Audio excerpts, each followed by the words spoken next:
मुंबईत शिक्षक विद्यार्थी नात्याला काळीमा फासणारी अत्यंत धक्कादायक घटना समोर आली आहे। दादर येथील एका नामांकित शाळेतील महिला शिक्षिकेने एका अल्पवयीन विद्यार्थ्यावर वर्षभरापासून लैंगिक अत्याचार केल्याचा आरोप आहे। या प्रकरणी पोलिसांनी संबंधित शिक्षिकेला अटक केली असून तिच्या विरुद्ध POCSO कायद्याअंतर्गत गुन्हा दाखल करण्यात आला आहे। पोलिसांनी दिलेल्या माहितीनुसार पीडित विद्यार्थ्यावर गेल्या वर्षभरापासून लैंगिक अत्याचार सुरू होते।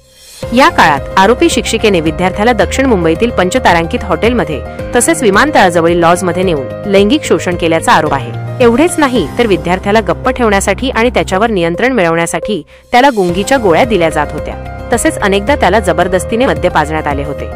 जवळपास वर्षभर चाललेल्या या शोषणाबद्दल विद्यार्थ्याने अखेर आपल्या पालकांना सांगितले। विद्यार्थ्याच्या वागण्या बोलण्यात झालेल्या बदलामुळे पालकांना संशय आला होता। ही माहिती मिळताच कुटुंबियांनी तात्काळ पोलिसांत तक्रार दाखल केली। पोलिसांनी या प्रकरणात त्वरित कारवाई करत संबंधित शिक्षिकेला अटक केली आहे।